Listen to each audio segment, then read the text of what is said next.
Screen visible है? Yes ma'am. चलिए देखिए, हम क्या पढ़ रहे थे, कंपोनेंट्स ऑफ प्रोडक्ट मिक्स, जिसमें हमें पढ़ना है branding, packaging and labelling. Branding हम कवर कर चुके थे, ब्रांडिंग हो गया था जिसमें हम देखे थे ब्रांड कैसा होना चाहिए, कैसे ब्रांड डिसाइड होता है, brand name, brand mark, trademark, ये सब क्या होता है, एडवांटेज क्या है ब्रांड के। अब हम क्या पढ़ेंगे, पैकेजिंग। पैकेजिंग क्या है? Packaging is nothing but the process of covering the product. Product को कवर करना, ठीक है, वही है पैकेजिंग, ताकि प्रोडक्ट हमारा क्या हो, सेफ रहे, प्रोडक्ट सेफ रहे। बहुत कुछ, मतलब बहुत सारे एडवांटेज हैं इसके। पैकेजिंग शुड बी अट्रैक्टिव, ऐसा होना चाहिए कि कस्टमर देख के ही अट्रैक्ट हो जाए।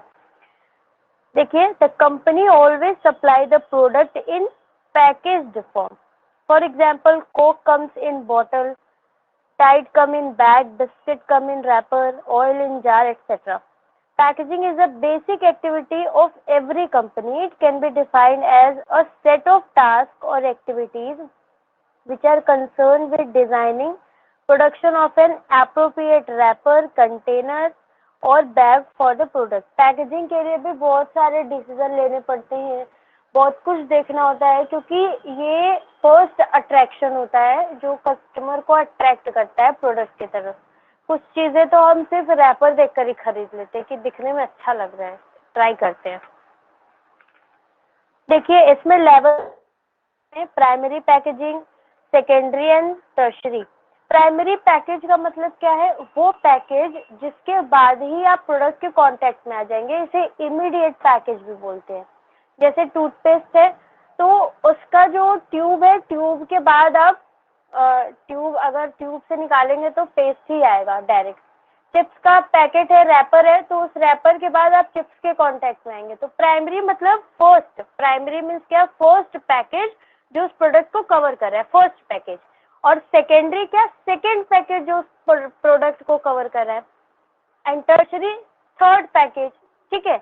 कुछ नहीं दिमाग में रखना है, बस primary, secondary and tertiary. Primary जो पहला पैकेज है कवर को प्रोडक्ट कर रहा है, ठीक। सेकेंडरी में जो दूसरा पैकेज है कवर को प्रोडक्ट, वो जो प्रोडक्ट है उसको कवर कर रहा है। और टर्शरी में वो पैकेज आएगा जो दो पैकेज के बाद आ रहा है, ठीक है।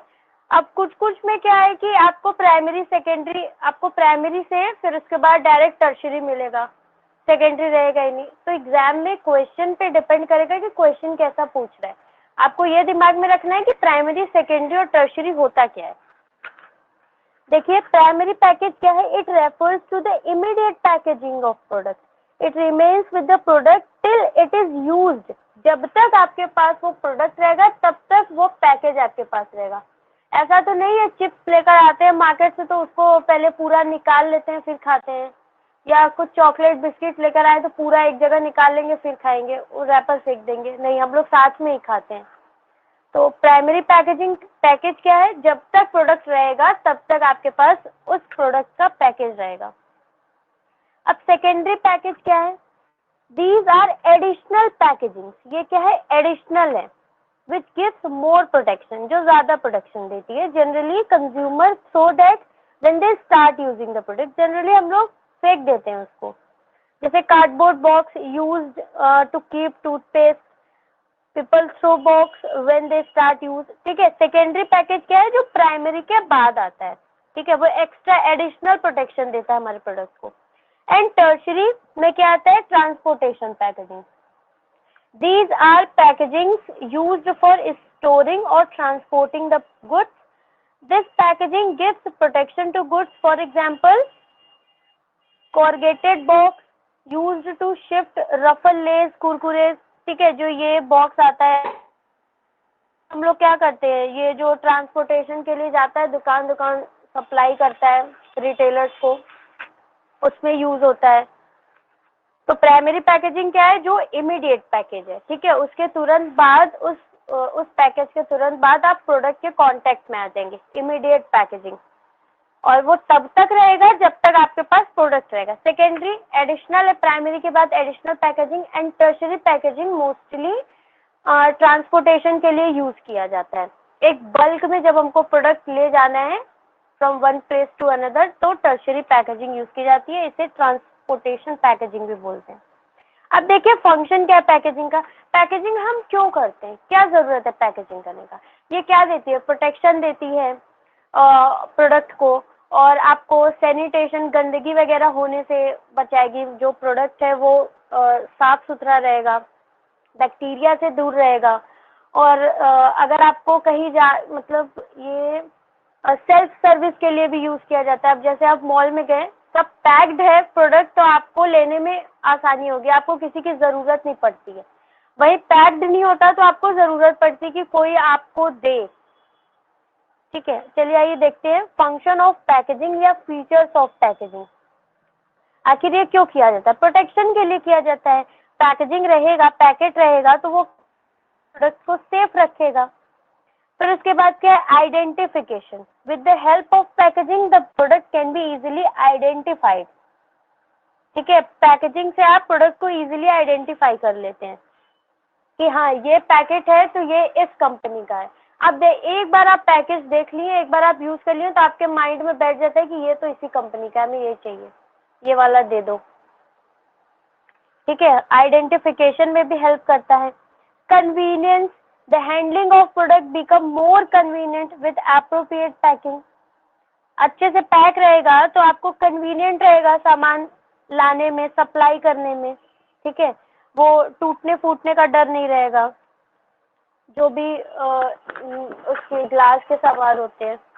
Promotion, packaging plays a role of silent salesman because it promotes और enhance the sale of product. वही अट्रैक्टिव पैकेजिंग जो होता है वो प्रमोशन का भी पार्ट होता है, क्योंकि वो कस्टमर को क्या करता है, अट्रैक्ट करता है अपनी तरफ।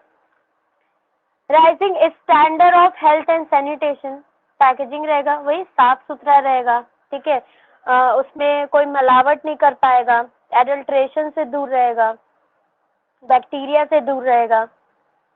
सेल्फ सर्विस आउटलेट, आप खुद से भी ले के सेल्फ सर्विस के लिए भी एक फंक्शन का काम करता है। प्रोडक्ट डिफरेंशिएशन, पैकेजिंग क्या करता है, प्रोडक्ट को डिफरेंशिएट करता है फ्रॉम द कॉम्पिटिटर्स प्रोडक्ट। ये क्या करेगा, दूसरे प्रोडक्ट से डिफरेंशिएट करेगा उस प्रोडक्ट को। इनोवेशनल opportunities, recent developments in packaging have completely changed in the marketing। Day by day क्या करते हैं कंपनी वाले, अपनी पैकेजिंग चेंज करते हैं। ठीक है, कुछ इनोवेटिव करते हैं। अब शैम्पू ही है, रहेगा एक ही शैम्पू अंदर, लेकिन अलग अलग बॉटल में थोड़ा थोड़ा पैकेजिंग चेंज कर कर लेकर आएंगे, थोड़ा सा नेम भी चेंज कर देंगे, रहेगा वही, अंडर मटेरियल वही है, लेकिन वही इससे हेयर फॉल नहीं होंगे, इससे डैंड्रफ नहीं होगा, इससे आपका कलर प्रोटेक्शन रहेगा, है वही शैम्पू अंदर। तो ये ठीक है, तो पैकेजिंग में इतना ही पढ़ना था हमें।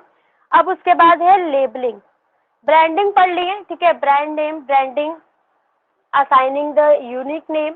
पैकेजिंग में क्या है, प्रोटेक्शन ऑफ द प्रोडक्ट। अब लेबलिंग क्या है, लेबलिंग आपको इंफॉर्मेशन बताता है प्रोडक्ट की, जो प्रोडक्ट आप यूज कर रहे हैं उससे रिलेटेड इंफॉर्मेशन आपको कौन देता है, लेबल देता है। ठीक है, labelling is the process of putting identification marks on the package. कि जो पैकेजिंग तो हम कर देंगे, अब पैकेजिंग पे जो भी इंफॉर्मेशन दी गई है प्रोडक्ट की, उसे हम क्या बोलते हैं, लेबल बोलते हैं। इंजीरियस टू हेल्थ, लेकिन फिर भी लोग लेते हैं। जाग रहे हैं, सोए नहीं ना आप लोग?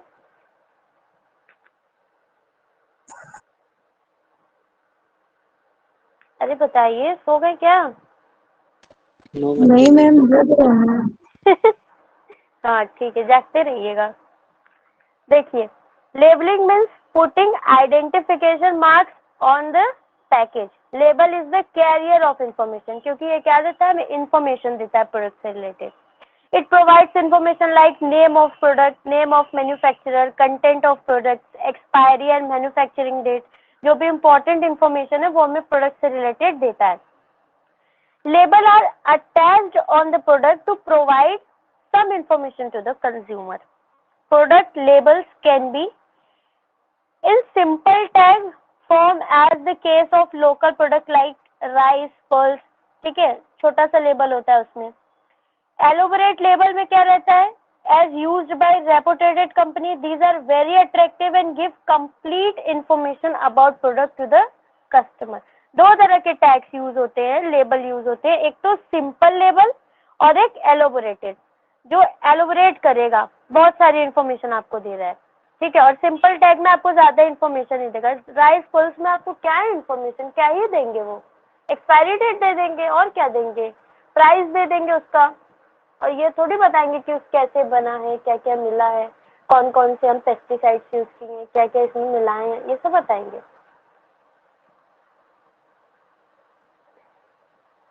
जैसे देखिए on tobacco liquor it is compulsory to mention that its consumption is injurious to health. Compulsion होता है कि अगर आपका प्रोडक्ट हार्म पहुंचाएगा ह्यूमन को तो आप उसको बताइए, आप अपने प्रोडक्ट पर ऐसा लेबल लगाइए। लगा तो रहता है, वही बात है। अब देखिए लेबल्स परफॉर्म फॉलोइंग फंक्शन। लगने से क्या फायदा होता है, इसका क्या फीचर है, इसका क्या फंक्शन है। Describe the product and specify it's content.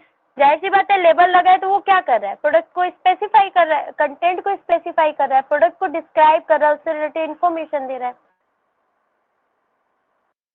Will help the customer to identify the product from various types available. For example, we can easily identify a Cadbury chocolate from the various chocolates, क्योंकि उस पर लिखा रहेगा Cadbury या Dairy Milk. Help in grading. Grading में help करता है. For example, Brooke Bond red label, Brooke Bond yellow label, green label. ठीक है, वही अलग अलग लेबल लगा दिए, थोड़ा कलरिंग चेंज कर दिए, तो ये क्या करेगा, ग्रेडिंग दिखाएगा। प्रमोट सेल, सेल को भी प्रमोट करेगा। अट्रैक्टिव एंड कलरफुल लेबल्स लगा देना, ठीक है। Providing information required by law, legal requirement, वही ना जो ऊपर हम लोग पढ़े इंजीरियस टू हेल्थ, ये क्या है, कंपल्सरी है, ये लॉ बनाया गया है कि अगर आपका प्रोडक्ट नुकसान पहुंचा रहा है ह्यूमन को तो आपको बताना है, ठीक है, आपको छुपाना नहीं है। तो रूल्स को भी फॉलो करना, लॉ जो लीगल रिक्वायरमेंट्स है उनको भी फुलफिल करना। क्या पढ़े हम लोग, लेबलिंग। अब हम लोग पढ़ेंगे प्राइस। ये बताइए यहाँ तक समझ आया? Yes ma'am. अच्छा, हम कुछ होमवर्क दिए थे ना, रुकिए पहले वो पूछ लेते आप लोग से, फिर आगे पढ़ाएंगे।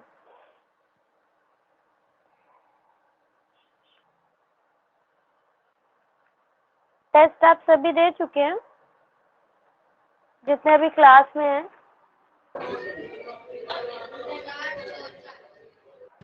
Yes ma'am. जो नहीं दिया है वो जाके टेस्ट अटेम्प्ट कर लेगा क्लास के बाद। चलिए देखिए, अब हम क्या पढ़ेंगे, प्राइस। प्राइस होता क्या है, price is Avenue for generating the revenue. कितना अच्छा सेंस बना लिया हम। प्राइस क्या है, एक एवेन्यू है, एक जरिया है क्या करने का, रेवेन्यू जनरेट करने का। और प्राइस वो होता है जो हम किसी प्रोडक्ट को लेने के लिए रिटर्न में देते हैं एज कंसिडरेशन, जिसे हम कंसिडरेशन भी बोलते हैं। Price is value of the product, ठीक है, जो प्रोडक्ट की वैल्यू है उसको हम मनी के फॉर्म में अगर कन्वर्ट कर दें तो उसे हम क्या बोलते हैं, price. Price is the monetary value of the product. अब देखिए बुक क्या कह रहा है, price is value which a buyer passes on the seller in lieu of product और सर्विस प्रोवाइडेड। जो उसको प्रोडक्ट या सर्विस मिल रहा है उसके बदले में वो जो दे रहा है सेलर को, उसे हम क्या बोलते हैं, price. Price is crucial element in the marketing mix because customer is very sensitive to this element. Customer आपके पास रहेगा नहीं रहेगा, कस्टमर आपसे प्रोडक्ट परचेस करेगा अभी कि नहीं करेगा, ये डिपेंड करेगा प्राइस पे। अगर उसके बजट में आपका प्राइस फिट हो गया तो वो प्रोडक्ट ले लेगा। तो ये बहुत ही क्रूशियल मेजर एलिमेंट है मार्केटिंग मिक्स का। मार्केटिंग मिक्स में कौन से 4 P's हम लोग पढ़े हैं, बताइए जल्दी।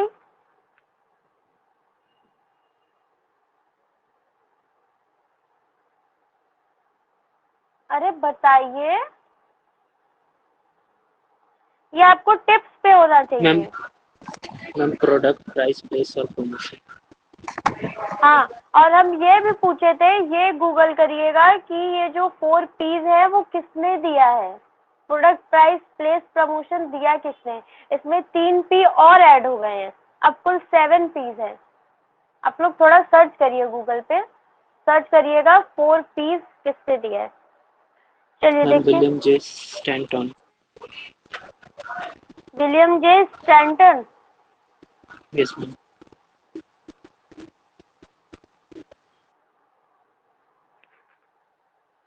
गलत है। चलिए, लिटिल वेरिएशन हम आपको बताएंगे ग्रुप में। Little variation in the price में shift yourself, mute yourself. Little variation in price may shift your customer to competitor's product. अगर थोड़ा सा भी प्राइस में चेंज होगा तो आपका कस्टमर चला जाएगा कॉम्पिटिटर के पास कि वहाँ इतना सस्ता मिल रहा है, आपसे सस्ता। Price must match the utility offered by the product and services. जो आपके प्रोडक्ट और सर्विसेज से यूटिलिटी मिल रहा है कस्टमर को जो सेटिस्फैक्शन मिल रहा है उसके इक्वल होना चाहिए आपका प्राइस। ऐसा ना हो कि हम दे 100 रुपए रहे हैं और उससे मिलने वाला सेटिस्फैक्शन 10 रुपए के बराबर है। कभी कभी होता है ना, हम कोई प्रोडक्ट लेकर चले आते हैं और फिर यूज करने के बाद हम सेटिस्फाई नहीं रहते, हम क्या वो पैसा वेस्ट हो गया इसमें। तो आपका प्रोडक्ट कैसा होना चाहिए, जो उस प्रोडक्ट में यूटिलिटी है और उस प्रोडक्ट का प्राइस है वो दोनों इक्वल होना चाहिए। It can be vary from customer to customer. The customer is always ready to pay a price equal to utilities he gets from the product. ठीक है, हम कभी कभी माइंड में ये लेके जाते हैं मार्केट में कि आज हमें इतने का ये सामान मिलेगा, सपोज 100 रुपए का मिलेगा और हमें 80 में ही मिल जाता है, तो हम क्या रहते हैं, फुल्ली सेटिस्फाई रहते हैं। लेकिन हम एक्सपेक्ट करके जाते हैं 100 में मिलेगा और हम कितने में लेकर आए, 150 में लेकर आए, तो हम फिर सेटिस्फाई नहीं रहते क्योंकि हमें लग रहा है कि जो यूटिलिटी हम इस प्रोडक्ट से लेंगे उसके इक्वल प्राइस नहीं है। और कस्टमर अगर देखता है कि उसकी यूटिलिटी से कम प्राइस उसको देना पड़ रहा है तो वो हमेशा रेडी रहेगा लेने के लिए। Price is normally expressed in monetary terms. It is the worth of the product और services in monetary term. It is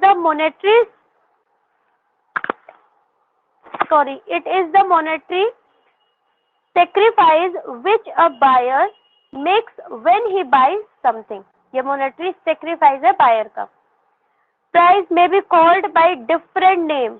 price को different name से बुलाते हैं क्या, एजुकेशन ट्यूशन में fees, price for using road is toll tax, price for job is salary, price for apartment is rent.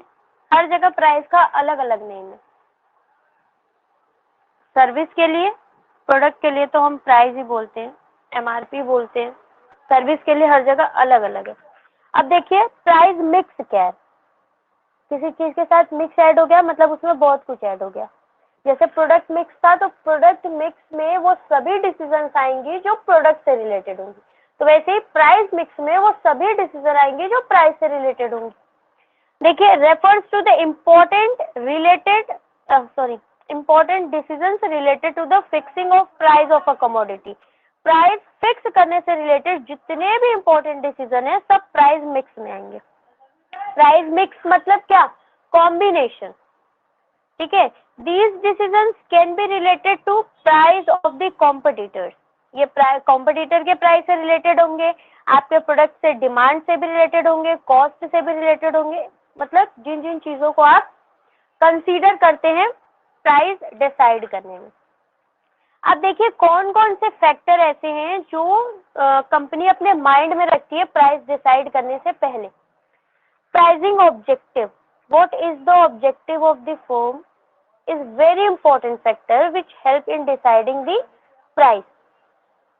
Apart from profit maximization, the price objective of a firm may include profit maximization। तो हर company का motive होता है, objective होता है, लेकिन उसके अलावा क्या होता है, देखिए फर्स्ट क्या है, obtaining market share leadership. If firm want to capture big share in the market, then it has to keep the price low. अभी मार्केट में नया नया प्रोडक्ट आया, अभी उसको शेयर कैप्चर करना है मार्केट का, तो वो प्राइस लो रखेगा। और वहीं अगर प्रोडक्ट पुराना हो गया है, हैबिचुअल हो गए हम उस प्रोडक्ट के, तो प्रोडक्ट क्या होगा, हाई होगा।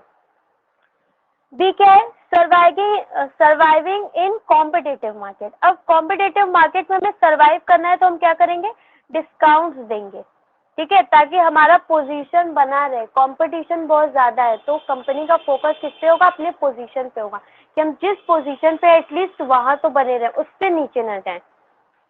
फिर थर्ड क्या है, अटेनिंग प्रोडक्ट क्वालिटी लीडरशिप।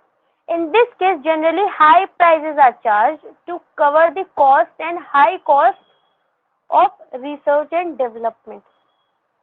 यहाँ पर ये क्वालिटी प्रोवाइड करते हैं अपने प्रोडक्ट में, क्वालिटी लीडरशिप।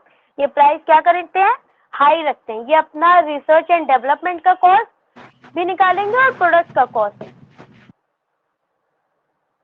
दोनों कॉस्ट निकालेंगे, ठीक है।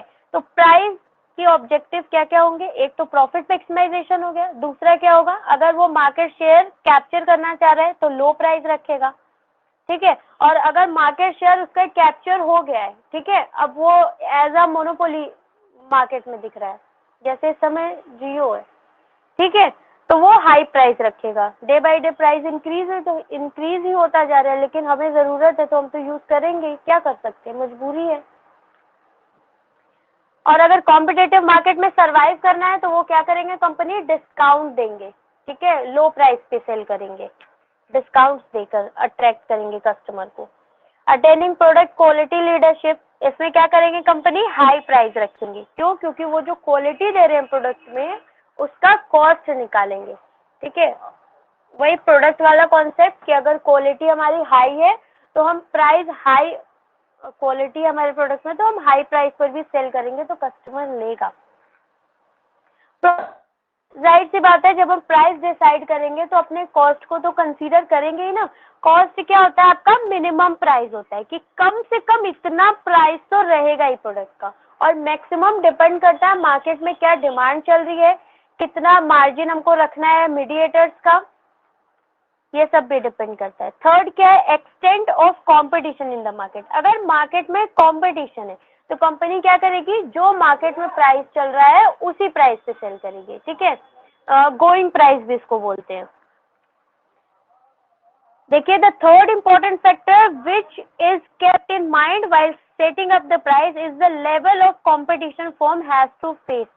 When the firm does not face any competition, जब उसको कोई कंपटीशन नहीं देखना है तो वो completely फ्री होकर अपना प्राइस डिसाइड करेगी और हाई प्राइस रखेगी। लेकिन अगर कंपटीशन है मार्केट में, ठीक है, तो वो हाई प्राइस नहीं रख पाएगी, क्योंकि अगर कंपटीशन में उसको रहना है तो उसको लो प्राइस पे सेल करना होगा, नहीं तो उसके पास कंज्यूमर आएंगे ही नहीं, दूसरे कॉम्पिटिटर के पास चले जाएंगे।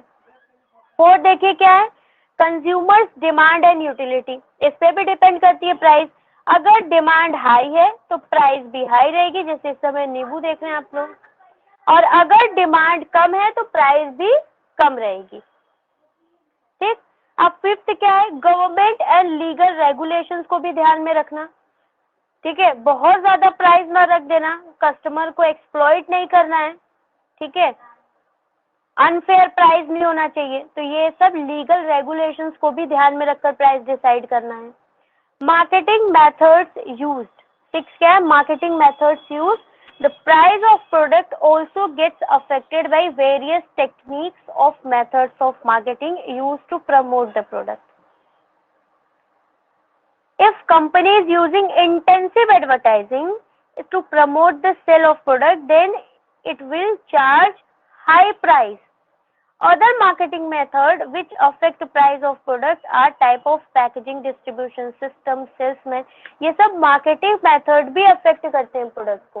कैसे affect करेंगे, अब आप बहुत ज्यादा पैसा किसी प्रोडक्ट के एडवर्टीजमेंट में लगा दिए, तो अब उस एडवर्टीजमेंट का कॉस्ट भी तो निकलना चाहिए, इसलिए कंपनी को हाई प्राइस रखना पड़ता है, ठीक है। बहुत ज्यादा सेल्समैन जुड़े हुए हैं आपके साथ, बहुत सारे मीडिएटर जुड़े हुए हैं, ठीक है, पैकेजिंग में आप बहुत पैसा लगा रहे हैं, कस्टमर सपोर्ट सर्विस दे रहे हैं, बहुत कुछ दे रहे हैं, तो उसका खर्चा भी तो निकलना चाहिए, उसका कॉस्ट कहाँ से आप कवर करेंगे? कस्टमर से लेंगे वो, ठीक है। इन सब का कॉस्ट वो कस्टमर से ही लेंगे। बहुत अच्छे अच्छे सेलिब्रिटी से वो एडवर्टीजमेंट करा रहे हैं, बहुत इंटेंसिव एडवर्टीजमेंट करा रहे हैं। इंटेंसिव मतलब बहुत ही, मतलब हर जगह उनका एडवर्टीजमेंट हो रहा है, तो ये भी अफेक्ट करेगी प्राइस को। ये भी प्राइस डिसाइड करते समय ध्यान में रखते हैं कंपनी।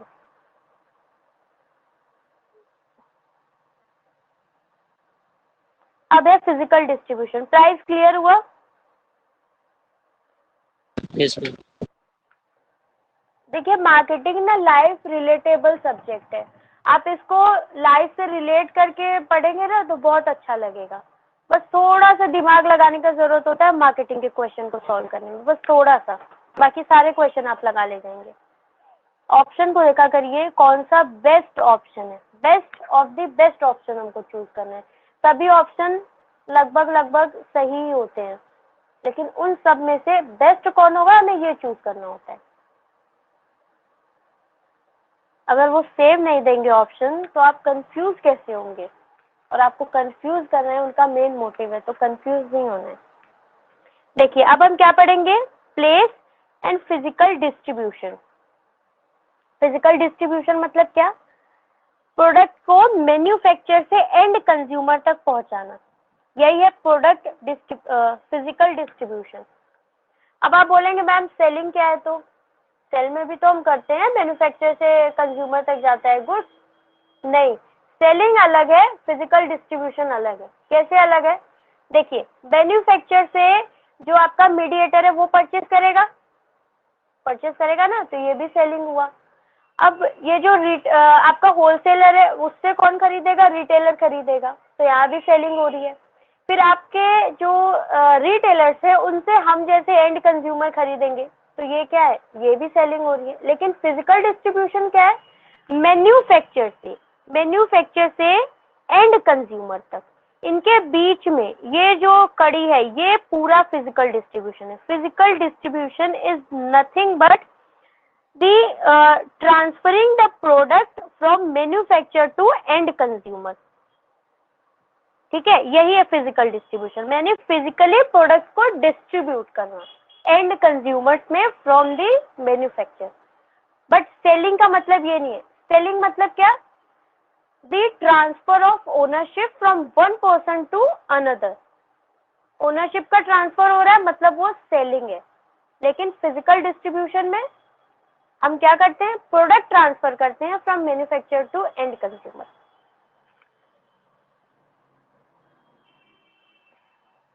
देखिए place refers to the set of decisions that need to be taken in order to make the product available। Product available कराने के लिए जो भी हम डिसीजन लेते हैं वो फिजिकल डिस्ट्रीब्यूशन में आता है। If the products are not made available to the customers at the right place at the right time, then customer would not be able to buy them। ठीक। Place element is the process by which the goods are transferred from place of production to the place of consumption। Physical distribution क्या है? Physical distribution is the process by which the goods are transferred from the place of production to the place of consumption।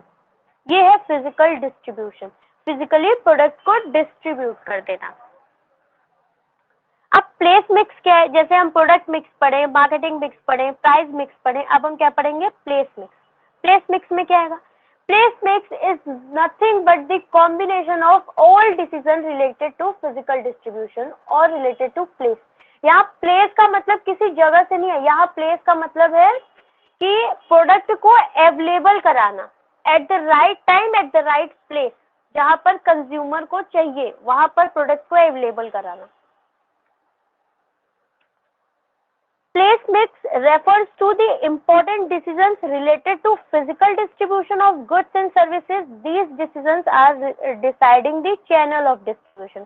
इसमें कौन से decision आएंगे? Channel of distribution के decision, कि कौन सा चैनल हमें यूज करना है, डायरेक्ट यूज करना है कि इनडायरेक्ट यूज करना है। डायरेक्ट जहाँ पर कोई मीडिएटर नहीं होंगे, डायरेक्ट मैन्युफैक्चर से एंड कंज्यूमर मिलेगा, एंड कंज्यूमर से मैन्युफैक्चर मिलेगा। लेकिन इनडायरेक्ट में इनडायरेक्टली मैन्युफैक्चरर और एंड कंज्यूमर का कांटेक्ट होगा इनडायरेक्टली। जहाँ पर बीच में मीडिएटर्स होंगे, जैसे आपके एजेंट्स, होलसेलर, रिटेलर, जॉबर्स, ये सब होते हैं। Place mix include channel of distribution and physical movement of goods. अब देखिए चैनल ऑफ डिस्ट्रीब्यूशन क्या है। चैनल ऑफ डिस्ट्रीब्यूशन,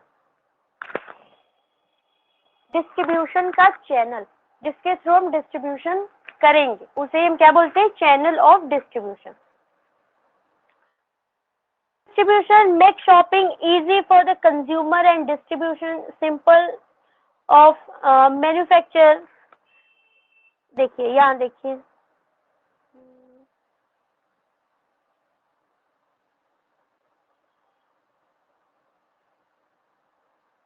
देखिए टाइप ऑफ डिस्ट्रीब्यूशन लेवल, कितने तरह के लेवल होते हैं। फर्स्ट है आपका जीरो लेवल चैनल। बस आपको ये ध्यान रखना है कि ये हमारा मैन्युफैक्चर है और ये एंड कंज्यूमर है, इनके बीच में अगर कोई आ रहा है तो जितने लोग आ रहे हैं उतना लेवल बन जाएगा। अगर इनके बीच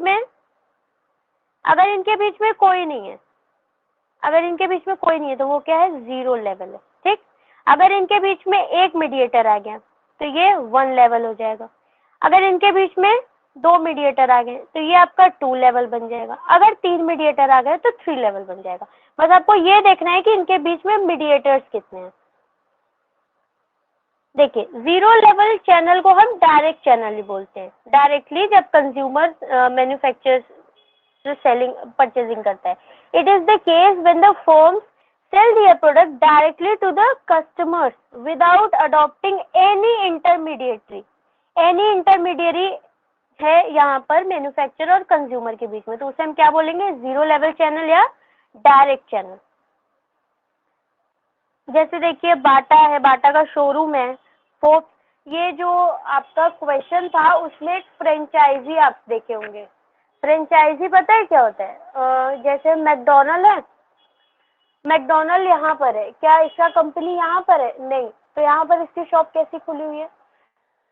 क्या है, एक प्रोसेस है जिसमें पूरा का पूरा बिजनेस ट्रांसफर कर दिया जाता है किसी पर्सन को, जो उस बिजनेस को क्या करेगा, मैनेज करेगा, उस बिजनेस को चलाएगा उस कंपनी के नाम से। उसका ओनर नहीं बनेगा, ओनरशिप नहीं ट्रांसफर होती है। जैसे मैकडोनल्ड आया हमारे इंडिया में, वो किसी मैनेजर को पकड़ा या किसी शॉपमैन को, वो सेल्समैन को पकड़ा, बोला कि तुमको मेरे कंपनी का प्रोडक्ट सेल करना है, बिकेगा मेरे नाम पे, जितना भी सिस्टम होगा सब हम फॉलो, मतलब जो हम बोलेंगे वो फॉलो होगा, जैसा हम बोलेंगे प्रोडक्ट वैसा प्रोडक्ट बनेगा, बस तुम्हें यहाँ पर मैनेज करना है, बस। ये क्या है, ये फ्रेंचाइजी है। ये भी पढ़ कर आइएगा, जितना होमवर्क बोलते हैं उसको कॉपी में लिख लिया करिए, नहीं तो आप लोग भूल बहुत जल्दी जाते हैं।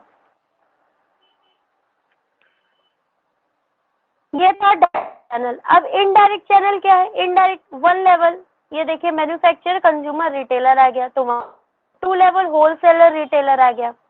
3 लेवल आपका एजेंट आ गया, होलसेलर आ गया, रिटेलर आ गया, खत्म हो गया। यही था फिजिकल डिस्ट्रीब्यूशन का लेवल। बस आपको ये देखना है मैन्युफैक्चरर और एंड कंज्यूमर के बीच में कितने इंटरमीडिएरीज हैं। इंटरमीडिएटर कौन होते हैं, मीडिएटर कौन होते हैं, जो मैन्युफैक्चरर और एंड कंज्यूमर को जोड़ते हैं। डिसीजंस इन फिजिकल डिस्ट्रीब्यूशन या कंपोनेंट्स ऑफ फिजिकल डिस्ट्रीब्यूशन। अब इसमें कैसे डिसीजंस आते हैं, इसके क्या कंपोनेंट हैं।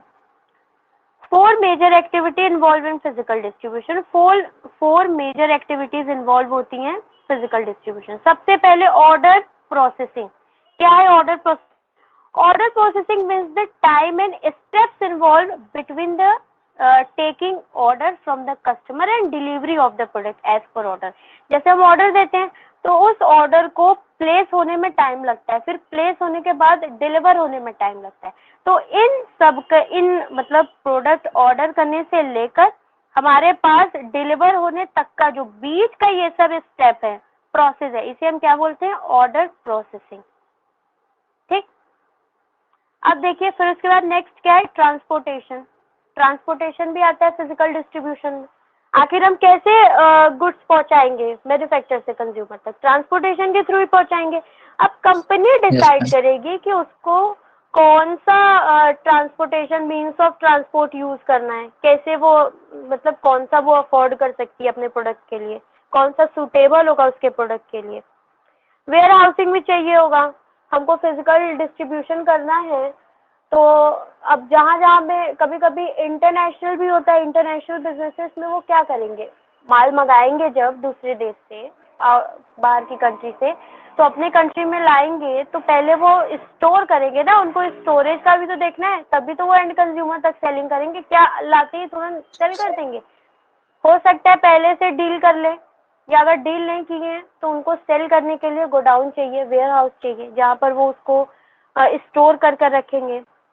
इन्वेंट्री किसे हम बोलते हैं? इन्वेंट्री हम स्टॉक को बोलते हैं, तो इन्वेंट्री का भी मैनेजमेंट करना होगा उनको, कितना स्टॉक हम रखें, कितना डिमांड है मार्केट में, कैसे हमें डिस्ट्रीब्यूट करना है, कितना कितना किस किस शॉप पर देना है, ये सब भी फिजिकल डिस्ट्रीब्यूशन का फंक्शन है।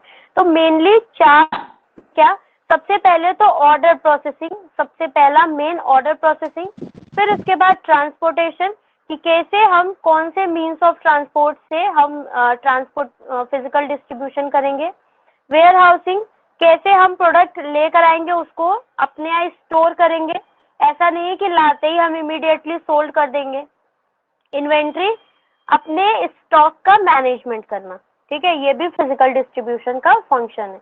जब हम इन्वेंट्री रखेंगे अपने यहाँ तो सप्लायर्स के लिए ये मेन इम्पॉर्टेंट फंक्शन है, इन्वेंट्री को मैनेज करना बहुत ही इम्पोर्टेंट है। बहुत ज़्यादा इन्वेंट्री हो जाएगा तो क्या होगा, वो पड़ा रहेगा गोडाउन में और पड़े पड़े खराब हो जाएगा। अगर बहुत कम है तो आप अपॉर्चुनिटी को मिस कर देंगे, अगर डिमांड बढ़ गई तो सब कुछ देखकर ही ये सब डिसीजन लिए जाते हैं। मार्केट में क्या चल रहा है, मार्केट तो बहुत डायनेमिक है, बहुत जल्दी जल्दी चेंज हो रहा है, यहाँ हम बैठे हैं और चेंज हो रहा है सब कुछ।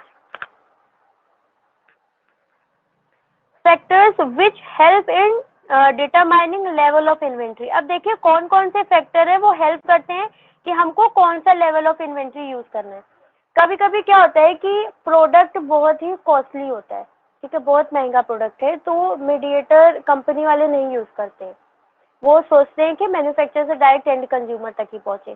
कभी कभी बहुत बल्क में होता है प्रोडक्ट तो भी कंपनी वाले मीडिएटर को नहीं लेते हैं कि अगर बल्क में कंज्यूमर तक ही ले जाना है तो क्या करेंगे मीडिएटर लेके, या अगर प्राइस लो है, डेली यूज का प्रोडक्ट है तो मीडिएटर यूज करते हैं कंपनी वाले। तो ये डिपेंड करता है कि प्रोडक्ट कैसा है, प्राइस क्या है प्रोडक्ट का, टाइम कैसा है, और जो इस समय सिचुएशन कैसी है, और जो प्रोडक्ट है वो कैसा है, बल्क में है कि थोड़ा सा प्रोडक्ट है, और किसे सेल करना है, एंड कंज्यूमर, रिटेलर, होलसेलर, ये सब इन सब चीज़ों पे डिपेंड करेगा कि कंपनी कौन सा लेवल यूज करेगी, 0 लेवल, 1 लेवल, 2 लेवल, 3 लेवल, कौन सा level of distribution company use करेगी। आप लोग बोर हो रहे हैं क्या? थोड़ा सा मैं एंटरटेन कर दें आपको। नो मैम, ऐसा नहीं। चलिए, कुछ बताना चाहते हैं आप लोग? Only 4 students? चलिए कोई बात नहीं, मैम 2-3 ने लेफ्ट कर दिया। कोई बात नहीं। चलिए, आप लोग बोर नहीं ना हो रहे हैं? बस हमें यही पूछना था। नहीं नहीं, वो नहीं हो रहा होंगे भी तो नहीं बोलेंगे मेरे मुंह पे कि हाँ मैम बोर कर रही है, है। अरे हम सब नहीं हो समझ रहे रहे हैं। हैं। चलिए देखिए, फैक्टर्स जी विच आप हेल्प इन बताइए। Determining levels of inventory are, सबसे पहला क्या है, firm's policy on customer service.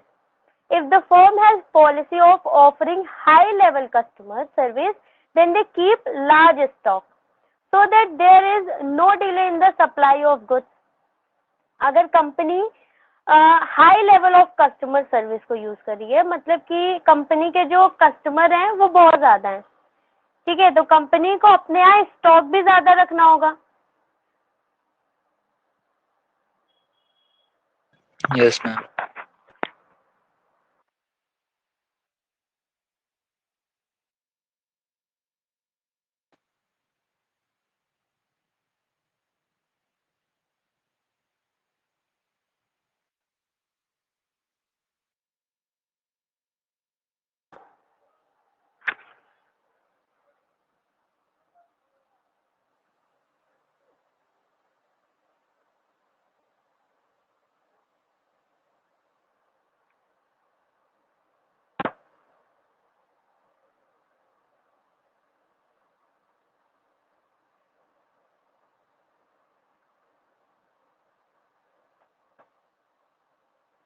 Screen visible है?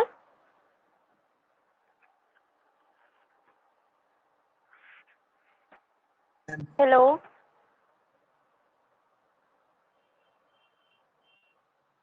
Yes, ma'am. चलिए ठीक है। देखिए हम क्या पढ़ रहे थे, factors which help in determining the levels of inventory है। हम आपको इसके पहले लेवल्स ऑफ डिस्ट्रीब्यूशन शायद बताए हैं। वो लेवल ऑफ डिस्ट्रीब्यूशन के लिए हम बताए थे कि कैसा जो प्रोडक्ट है, कैसा सिचुएशन है या कस्टमर कैसा है, उस पर डिपेंड करता है लेवल ऑफ डिस्ट्रीब्यूशन कि कौन सा हमको लेवल यूज करना है। ठीक, यहाँ पर क्या है, लेवल ऑफ इन्वेंट्री मतलब कि हमें कितना स्टॉक अपने पास रखना है, क्या हमें लार्ज स्टॉक रखना है, क्या हमें कम स्टॉक रखना है, ये भी डिपेंड करता है कुछ फैक्टर्स पे। पहला क्या है, firm's policy on customer service. अगर company high level customer service provide कर रही है तो वो लार्ज स्टॉक रखेगी। ठीक है, वो कोई भी डिले नहीं चाहती सप्लाई में। कस्टमर जैसे डिमांड किया हमें वैसे ही प्रोडक्ट सप्लाई देना है, तो हम लार्ज स्टॉक रखेंगे तभी ना ऐसा कर पाएंगे। ठीक है, और सेकंड क्या है, degree of accuracy of sales forecast. If sales forecast is done accurately, then the inventory is maintained at minimum level. अगर आपका जो सेल्स फोरकास्टिंग सिस्टम है अगर वो एक्यूरेटली फोरकास्ट कर दे रहा है तो आपको ज़्यादा स्टॉक रखने की ज़रूरत नहीं है। जब आपको आपका जब डिमांड इंक्रीज होने वाला रहेगा तो आपका सेल्फ फोरकास्टिंग सिस्टम आपको बता देगा, आप उस समय अरेंज कर लेंगे स्टॉक।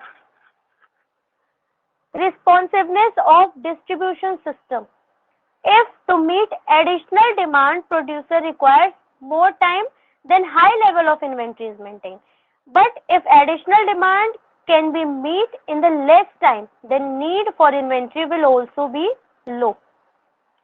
अब प्रोड्यूसर है और आपका मीडिएटर है। ठीक है, प्रोड्यूसर से मीडिएटर तक प्रोडक्ट आने में बहुत टाइम लग जा रहा है। अब आप सोचिए, आप रिटेलर है, ठीक है, आपको आपका कस्टमर प्रोडक्ट मांगा, आप बोले कि 2 दिन में हम मंगा देंगे। ठीक है, और वहाँ से मैन्युफैक्चर से प्रोडक्ट आने में आपको 10 दिन लग रहा है, बहुत ज़्यादा लीड टाइम हो जा रहा है। इसे हम लीड टाइम भी बोलते हैं। ठीक है, प्रोडक्ट सप्लाई होने में, मैन्युफैक्चर से लेकर कंज्यूमर तक सप्लाई होने में जो टाइम लगता है उसे हम लीड टाइम बोलते हैं। तो अगर ये टाइम बहुत ज़्यादा है तो आप पहले से इन्वेंट्री मेंटेन करके रखेंगे, लेकिन अगर टाइम बहुत कम है तो आप ज़्यादा इन्वेंट्री नहीं रखेंगे, आप कहेंगे जब ज़रूरत होगी तो हम मंगा लेंगे। जस्ट इन टाइम, ये एक इन्वेंट्री मैनेजमेंट का मेथड है। Just in time, just in time का मतलब क्या, जब हमें ज़रूरत होगी तो हम जो स्टॉक है वो मंगा लेंगे, प्रोडक्ट मंगा लेंगे। हम अपने आप मेंटेन करके नहीं रखेंगे लार्ज स्टॉक, मिनिमम स्टॉक ही रखेंगे। जब ऑर्डर आएगा तब हम मंगाएंगे। Cost of inventory. Cost of inventory includes warehouse charges, tie up capital. If the cost is more then low inventory is maintain. अब सोचिए, जहाँ पर आप गोडाउन में माल रखे हैं या आपका जो रेंट है वो बहुत ज़्यादा आ रहा है, अगर आपको लार्ज स्टॉक रखना है तो आपको 3-4 गोडाउन चाहिए, तो आपका कॉस्ट भी इंक्रीज हो जाएगा।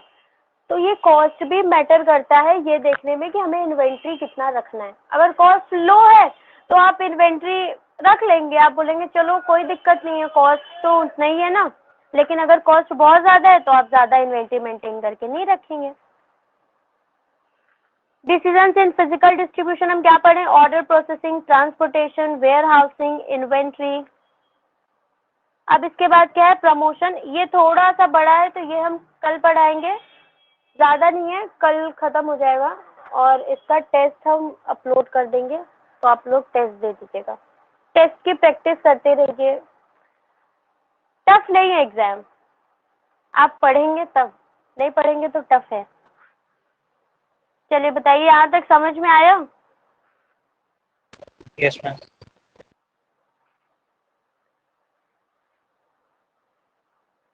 कुछ पूछना है? जो होमवर्क दिए हैं वो कर दीजिएगा, प्लीज़ कर लीजिएगा, अपने लिए करिए। हमें क्या मिलेगा, हमें क्या मिलेगा? आप करेंगे हमें कुछ मिलेगा? हमें नहीं कुछ मिलेगा, आपको मिलेगा। कुछ नया सीखिए, डेली कुछ ना कुछ करिए। Okay, you all can leave the class. Good night, take care, thank you. Good night, ma'am.